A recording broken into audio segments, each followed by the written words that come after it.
everybody, it's Daryn Wood, and welcome back to another episode of The Gift of Gab. And I'm here with my lovely and beautiful best friend, Allie Haugen. Say hello. Hey. And today, we are going to be talking about all the changes made to the Barbarian class from the 2014 Player's Handbook to the 2024 Player's Handbook. Yes, you're welcome. We did your homework for you. We read both books, back to front, side to side. It was a lot, but we did it for you so you can sit back and relax and watch this video. And there's actually a lot of stuff to go over for the Barbarian. It was one of the classes that they did make a lot of changes to, so we're going to go ahead and get right in it. So first things first, rage lasts longer. So hooray, hooray, hooray. You still have to maintain your rage, meaning like you have to hit something, attack, whatever, but it can last for 10 minutes now as opposed to 1 minute before. And like all other martial classes, barbarians get weapon mastery. So that's going to be push, sap, vex, topple. Mm-hmm. And at level 3, primal knowledge, they get an additional skill proficiency, as well as when they are in rage, they get to make acrobatics, intimidation, perception, stealth, or survival skills, all as a strength check. Ooh, that's really cool, actually, because if you guys don't know, when you're a barbarian and you're raging, you get to make strength attacks at advantage, and this adds a bunch of skills, actually, to advantage. Acrobatic, and they're all things that make sense, I will say. Like, if you're in the throes of rage or battle, like acrobatics, you're trying to, like, grapple someone or get, maneuver around the battlefield, intimidation. One of those active... Yeah, I always thought intimidation should be something that's built more into the barbarian class. Oh, especially while you're raging? Yeah. Barbarians are their most intimidating when in a rage. Exactly. Perception, stealth, and survival. Mm-hmm. Interesting. So maybe that's a little bit more out of combat, like RP and stuff. Like, okay, if you want to use your rage, okay, and you want to do like a stealth move or a survival move or do some recon or something. Yeah. Or otherwise very flavorful in a combat if you're making stealth or survival checks as a barbarian. Trying to imagine being like a big beefy barbarian, be like, I'm gonna stealth behind them. In rage, I cover myself with a boulder. I pick up a large boulder. That actually makes sense why strength would be applied to stealth, because I physically move a large building. Okay, there you go. There you go.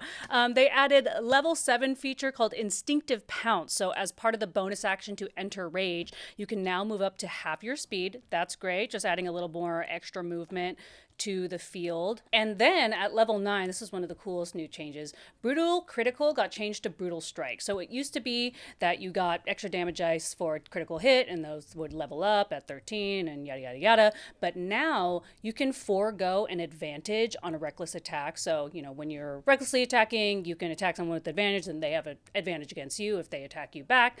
But you can forego your advantage, and if it hits, the target takes an extra 1d10 of the same damage type, and then it takes one of these brutal strike effects, and these are cool. This is very much like battle mastery or fighter class styles where you just get to add a little flavor to things. You can do a forceful blow, which it pushes a target 15 away, a hamstring blow, which reduces a target's speed by 15 feet. And then when these level up at 13, you get even more options. You get like staggering blow. It's like disadvantage on the next saving throw, and they can't make opportunity attacks until the start of your next turn. And then sundering blow before the start of your next turn. The next roll made by another creature against the target gains a +5 bonus to the roll. So, by the way, all of these things do not stack. Like, you can't, put, I do, Brutal Strike and then Brutal Strike and then Brutal Strike. They are kind of, one at a time. But I think this is really, really cool. Yeah.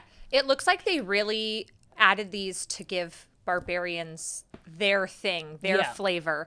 Especially the way that this is set up is that they made this Brutal Strike, that you have these kind of abilities that you're able to add into your attacks. Mm-hmm. Sort of like they added for other classes. Like rogues get something like this as well. Yeah, that's actually a good point. Like, you'll see this a lot, and we'll mention this a lot in other videos, but the 2024 Player's Handbook seemed to put a lot of work into making each class, have their thing and build up their thing. Barbarian, it's your rage. Rogue, it's your sneak attack.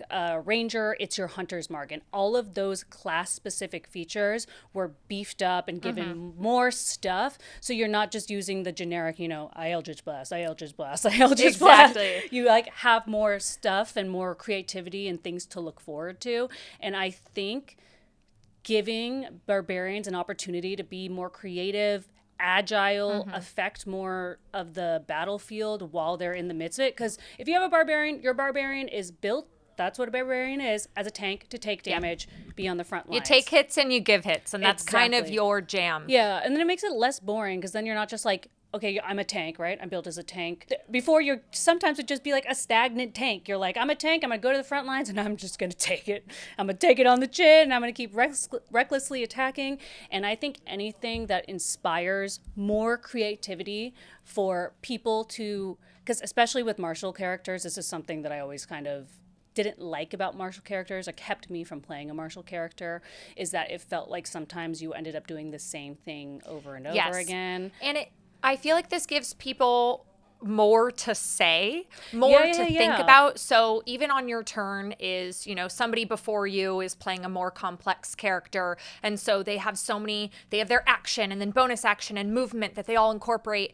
And then you're like, okay, I rolled a hit, I hit, and this is the damage. My turn's done. Yeah. And so this kind of gives you a little bit more to think about and say and talk about on your roll that affects more than just the big dammies you get to do. And as a martial character, like in real life, which is not a really great thing I usually like to say when it comes to D&D kind of stuff, but you would be thinking strategically. If you were a well-trained martial person, you would be thinking strategically and trying to hit in ways that benefited you or your allies, or change the battlefield or whatever it was. And I feel like this is now a really simple mechanic to do that anyway. We're going to see this a lot in a lot of the other classes in terms of giving you features in order to think a little bit more creatively about what you do. So this is the barbarian flavor one, and I think it's great. I love it. I think, and it's very simple stuff because it's, move an enemy, knock them down, reduce their speed. That's all very simple but strategic stuff when you are Absolutely. fighting. I mean, even Sundering Blow. Yeah. So Sundering Blow, before the start of your next turn, the next attack roll made by another creature against the target gains a +5 bonus to the roll. Yeah. That's great. Incredible. Now you're being an assist character as well. So it really just gives more utility to what you feel like you can do on your and turns. With the real life thing, because you would think if you were a martial character in a real life situation or whatever, you would want to hit in a way where it maybe did help out an ally of yours. Like, can I hit so this person has a better shot? And this just builds it into mechanics. So love it. Love it. And at level 17, your extra damage goes up to 2d10, and you are able to do 2 brutal strikes. Ooh. So you can do 2 different ones on your turn. Yeah, they still don't stack. So you can't do you can't try to make the same effect happen over and over again, but you can do, if you want to push them and reduce their speed, you can now, that's actually pretty cool. That's a great upgrading of a feature. Yeah. Because that's 2d10 exactly. is solid. Really going in on how the rage and their brutal strike, that's Barbarian's thing now. Yeah. That's And then lastly, for the generic Barbarian class changes, at level 20, the Primal Champion that gave you a +4 to your strength and con, the cap used to be 24 and they moved it up to 25. Oh, okay. So it went up by 1. Not bad. Them and monks, I think, are the 2 classes that can get your stats all the way up. Above 20. Above 20. Which is crazy. which is so crazy. That feels like a good level 20. Yeah. That's solid. Freaking 25. We have found through reading this entire book. We read the whole book. A lot of the level 20 things, we'll read them and we'll be like, sure. Okay. That's a thing that you do. I'm glad. Yeah. This one feels right. This feels like a level 20 appropriate. At level 20, you should be fighting gods. I mean, maybe don't fight gods, but at this point, you should feel like I mean, a barbarian should feel cocky enough to fight a god. Yeah, you're like, I always hit, and when I hit you, it's devastating. Yeah. And now we're going to talk about the changes made to the barbarian subclasses. We'll go through each one subclass by subclass, starting with the Berserker. So retaliation and intimidating presence were swapped and changed. So Retaliation went from level 14, now it's a level 10 feature. It was basically like Sentinels. Like when you took damage from someone within 5 feet of you, you could then use a reaction to make a melee weapon attack. But now it's available at level 10, and you can include unarmed strikes in these retaliatory strikes. And just the opposite, Intimidating Presence went from level 10 to level 14. They did make kind of a big improvement or big modification on it. So it used to be a full action in which one creature within 30 feet of you was frightened until the end of your next turn. And you could extend it, and if they got out of your sight or out of 60 feet away from you, then it would end. And it was one of those things that you couldn't use it again on the creature within the next 24 hours if they succeeded their save on it. Now, bonus action. Nice. We love that. We love a bonus action. And now it's not limited to just one creature. It is each creature of your choice within 30 feet of you is frightened of you for 1 minute. And they are able to make a save, but you can use this ability again after a long rest, or you can expend a rage to like renew the feature. Yeah, that's also something we see a lot, by the way, and we'll mention this in like every video. Mostly every class, whatever your thing is, whether it's rage, whether it's bardic inspiration, you can now expend a use of those to replenish some feature that you have instead of it just being once per long rest. It comes up a lot, which I think is a great mechanic. It's like, you know, it's a small cost, but it still allows you to do it again. I think this is better. I like that. I think this is better. I think that's way better. So another thing we noticed in a lot of the modifications from 2014 to 2024 is they removed a lot of the features or modified the features that were very hyper specific, that were beneficial in a very specific scenario that came about. And they made them more broad. They made them more useful in multiple scenarios. And like this, you can use, you know, especially with the ability to renew the feature, you can decide if rage is more valuable to you or if this feature is more valuable to you. And just kind of having the utility of being able to affect multiple creatures. And they just kind of made it more broad. Yeah, across the board, they made everything way more generic and way less complicated. And honestly, sometimes it's for the worse. Like, there are a lot of things that we came across in this handbook where, like, okay, you kind of like homogenized it and made it a little easier to understand, but you also like made it more boring and you made it like less cool, and like you just like made it this generic thing that everyone can get, which, you know, for the most part for things like this is good. It's like, okay, I'm going to spend a full action to try to frighten this someone, and then this person's immune for 24. It's a lot of jargon where this one's just like, now pick a bunch of creatures. It's not going to last as long, but then, you know, they can make it's a lot easier to implement it in a normal. This is one of the ones where I think simplifying it was a good thing. Yeah, not a lot of flavor lost here. Yeah. And especially on took some of the aspects of it, like if they get 60 feet away from you, they're no longer frightened. And, you know, just kind of made it more simple.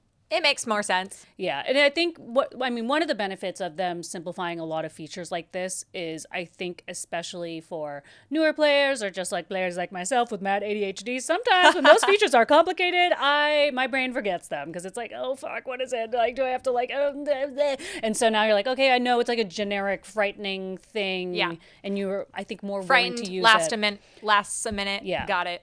Exactly. And then big changes made to the Wildheart Barbarian subclass. It is no longer the Wildheart Barbarian. It is now the Totem Barbarian. And kind of the whole structure of it was changed. It used to be, you know, at level 3, you picked an animal totem. You were a bear, you were a wolf, you were an eagle, and then you got features specific to that animal. And those scaled up with leveling. But now the features at each level are tied to an animal, but it's more like the feature just has an animal name. You know what I'm saying? It's like, oh, it's an eagle because it's your fly speed. So instead of it being like, you're a bear, you're always a bear, when you level up, you get things that are like a bear, it now just gives you different features with animal names instead of being tied to each animal. And you have the choice to use any of these features interchangeably, and you're not going to be tied to this one animal. So before, as you were leveling at certain points, you could switch out that animal to gain another animal feature, but now you can use them all interchangeably. And, you know, there was also a little more flavor in the Wildheart Barbarian. It's like when you were a bear, you like looked like a bear and like you did bear stuff and like your whole vibe was bear. Now they kind of took off that like fun part of it, but they just made it more generic and easier to understand across the board. Yeah, I think the thing they were going for is that they wanted to make it clear that you weren't stuck with just one animal. Yeah. And they intentionally made it so that you couldn't double down on being only an animal. They're very much like, okay, the Totem Barbarian, it has a connection with all animals. And therefore, rather than having the same animals repeated as you grow and level up, they give you a bunch of different options. Okay, wait. You talking actually made me just realize in action revision typo. It used to be Totem Barbarian, which is why they had the animal totem. Now it's a Wildheart Barbarian. Yes. Sorry, you're my right. bad. And you don't have to. You're right, because it used to be a totem of your animal. So I Yes. think that's why everybody was like, "Oh, I am this animal because I am Exactly. the bear totem barbarian." Yeah. And now it's Wildheart that has the heart of all animals. We fixed it, you guys. We caught it. Yeah. We caught it in real time. But I do think you have a point, because it's like, yes, in the old Totem Barbarian, you were able to change the animal at certain points. But if like you built your whole character as this wolf and everything you did was wolf-like, and you have your wolf totem and stuff, it kind of sometimes would feel maybe visually or even just in your heart, you're like, wait, I don't want this is my thing. Like, I don't want to change it to something else just so I can have something mechanically. So you're right. I do think it's like making it very clear they can have a little more fun with the different kinds of animals. Yeah, exactly. So at level 3, they are all pretty similar to what you'd remember from Totem, but now with Wildheart so like Bear used to be resistant to pretty much everything except for Psychic, and they changed to that a little bit. So now you're resistant to everything except for Psychic, Force, Necrotic, and Radiant damage. So I wonder what that is. yeah, they kind of gave you less resistances, because I know that was the big appeal for Bear, is having that resistance. At least in my opinion, that was like the reason people picked Bear Totem, was for the resistances. We're going to see this a lot in the 2024 Player's Handbook too, is that they change a lot of the damage resistance types for various things. And I'm truly just like, why? What was the big one? I think now a lot of characters are not able to be resistant to Force Radiant damage. and Force. Force and Radiant, I think, are big ones that were. You can't be resistant to Radiant damage anymore. Not sure why, but I'm sure there's some calculation or whatever, but I don't know why. But And Eagle, so creatures used to have disadvantage on opportunity attacks against you, and you can use Dash as a bonus action. And now when you activate Rage, you can take a Disengage and Dash as part of that bonus action. And while it's active, you can take a bonus action to take both of these actions. So you get more mobility in your turn. I think that's another thing they really added to a lot of the classes and subclasses is they went in hard with giving people mobility. yeah, mobility and like agility is a major theme in the 2024 Player's Handbook. Lots of class features and lots of things to be able to get you to scoot around that battlefield. And maybe that's to reward people having like good ideas. I guess so. Yeah, a lot of the features are now, when you use this feature, you can move 15 feet without provoking opportunity attacks, or a lot of subclasses are getting some variation of Misty Step added in at certain levels. So yeah, lots of mobility. They want you to be able to move around, take your... Yeah. This Eagle feature is definitely way better, because there's like disadvantage of opportunity attacks against you, whatever, and now being able to disengage and dash, I think is way more useful. Yeah.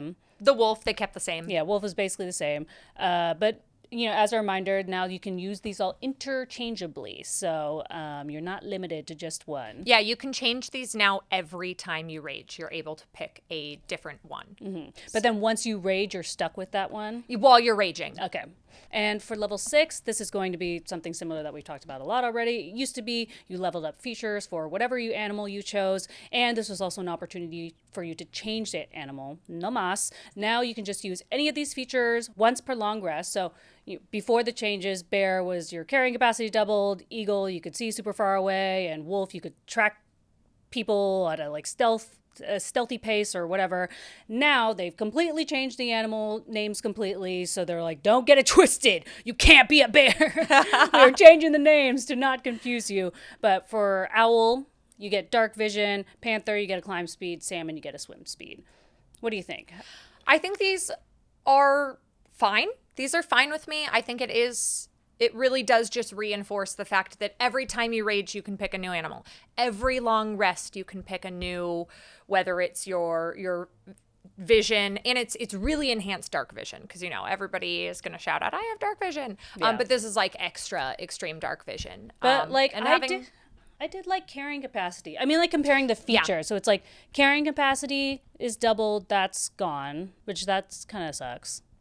I guess seeing super far away and having enhanced dark vision is like basically the same thing. Yeah, I think this is one of those things where they sacrificed flavor for, once again, generic utility. Climb speed and swim speed is cool. Useful. And definitely to be able to change that over a long rest. Obviously, you're going to go sleepy time before a very particular adventure. Yeah. So if you know that you're going to the ocean, you're going to pick swim speed. Yeah. Okay, look at us. These are one of those things where it's fine. That's fine. That's okay. Hey, I don't feel super strongly either way about it. Yeah. Yeah, so at level 14, they added more options for you. So it is exactly the same as before. They just changed the names so that you know that every time you rage. So same with at level 3, they added a few more options. Eagle to falcon, so you get flight.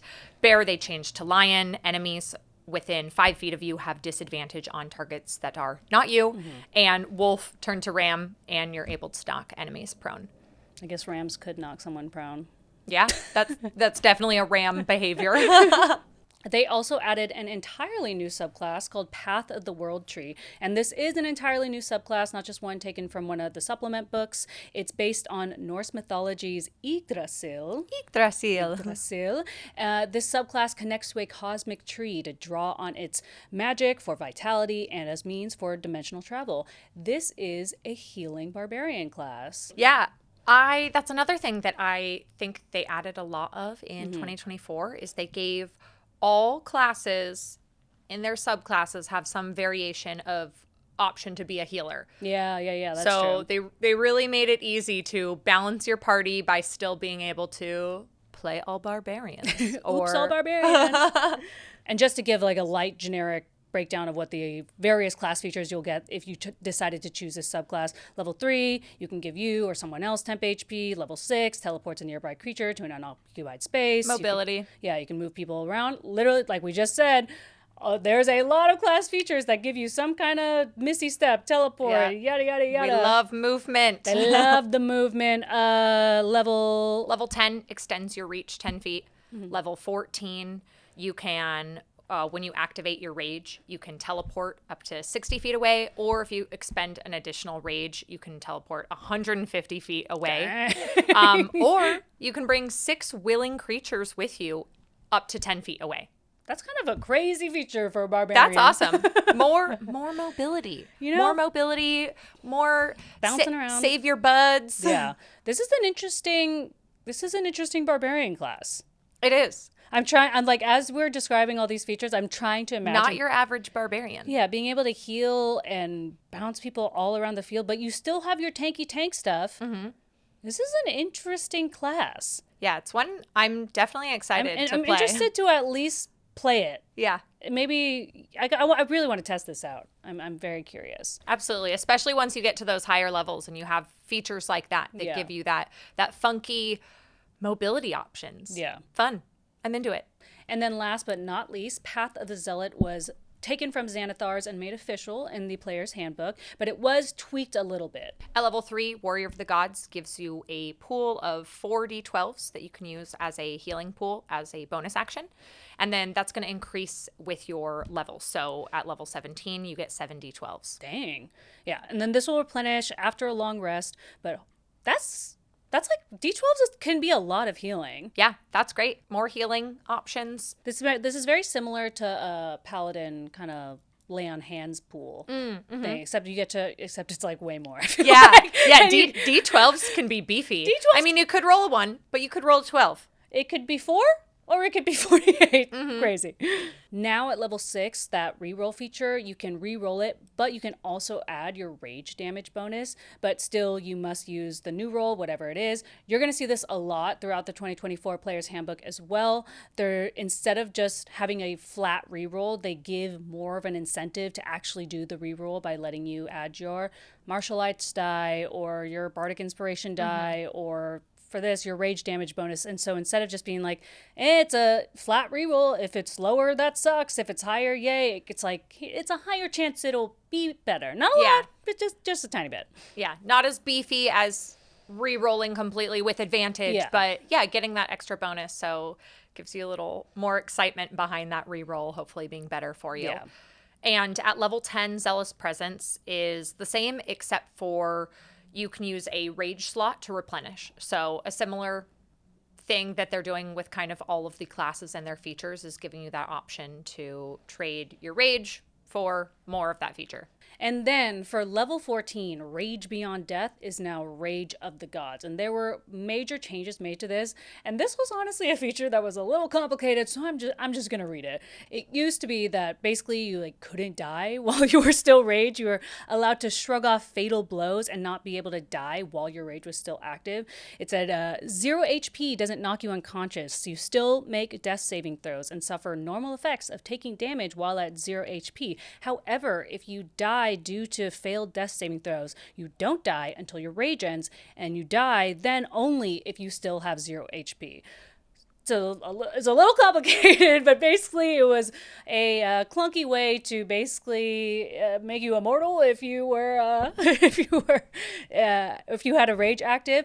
Now it's changed that when you activate rage, you get flight. You also get resistance to necrotic, psychic, radiant damage, which adds to the resistance that you already have, but still no force. Yeah. Still no force damage. They took that away. They take it away from a lot of classes. They really don't want you to have resistance to force damage, and I don't understand why. Someone tell us who is smarter than us. And revivification. Oh, yes, and you also get revivification. I have to say it slow in order for the word to make sense. So good. So when a creature within 30 feet of you would drop to 0 HP, you can expend a use of your rage and instead change the target's HP to a number equal to your barbarian level. All of this is active for 1 minute or until you drop to 0 HP once per long rest. Read it all out because it's a little complicated. Yeah, that's wild. That's a lot to remember and to like comprehend exactly what the ability is and does. Yeah. Although, while complicated, I do think the new feature makes more sense. It does. The old one was like, even as I was reading it, I was like, okay, so wait, if I am raging, then it's like I still can die and I still can suffer damage, but then if it's wrecked, it was just complicated. Another example of them taking the super complicated things and being like, hey, our bad. Less wordy, hey, just bad. simplify it. Less cool. So, too bad you thought that you wouldn't be able to die ever. Die ever. Too angry to die. Or you technically can't still die, but in a super complicated way. But they took away your big beefy death armor and did actually give you some cool stuff. Because you get flight. A flying barbarian. Whoa. There he goes. But then, yeah. I'm trying to think if they're comparable. Flight, resistance to basically all damage, and being able to bring someone back up to like, at this point, 20 hit points. I think I feel nothing. I think it's cool. I think it gives you cool stuff, and it's kind of not really the same as what it was. Yeah. I feel... It's cool. You fly, you have more resistance, and you get to help a bud that was going down. As a level 14 feature, I feel like it's fine. Good. Fine. Yeah, I'm cool with it. And that's Barbarians for you. And that's Barbarians for you. So thank you so much for tuning into this video. If you like it, we are doing one for every single class, so you can check out all of our other videos. And thank you so much for watching. Bye!